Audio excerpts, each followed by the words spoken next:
আসসালামু আলাইকুম। কি অবস্থা সবাই? আজকে আপনাদের দেখাবো কুয়েতে কিভাবে আলু চাষ করে। এই যে এটার ভিতরে কি আছে দেখাবো আপনাকে আজকে। পুরোটা ভিডিওটা দেখতে থাকুন।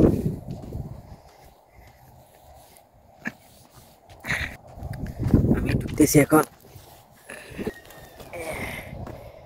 এই এটার ভিতরে আছে আলু। এই যে সবগুলো আলু গাছ, মাশাআল্লাহ। চারপাশে দিয়ে প্লাস্টিক দিয়ে মানে কি ঘিরা দিয়ে রাখছে, কারণ হাওয়া মানে কি আলুর উপরে না লাগে। বেশি হাওয়ারই ঠান্ডা, তো এই দেশে বাতাসে প্রচুর ঠান্ডা। যারা মরুভূমিতে আছেন তো তারা তো জানেন।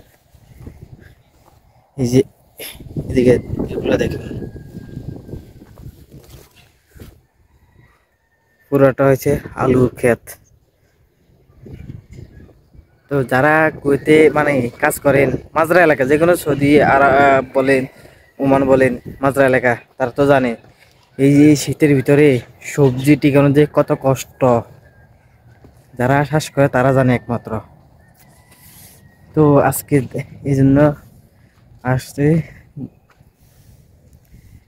এই যে পুরোটা প্লাস্টিক দিয়ে ঘিরে দেওয়া আছে না, পুরোটা এরিয়া দেখছেন।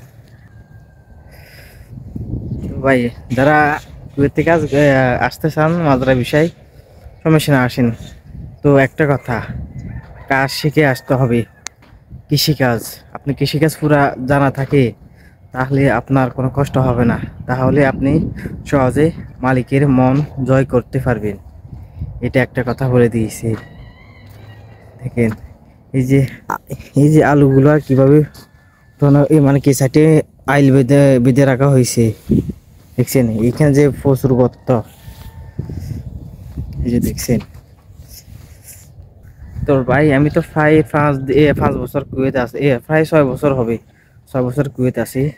2 বছর আমি না ওয়ার্কশপের কাজ করছি, মানে কি ওয়ার্কশপের এদেশে হাত কামারি এরকম এরকম ঘর আছে না, ঘর দিয়েছি। ওই যে সাদা একটা কেরবি ঘর দেখতেছেন না, এরকম ঘর দিয়েছি। মানে কি হাঁস মুরগির ঘর, ঘোড়ার ঘর, উটের ঘর, মানে কি ঘর দিয়েছি।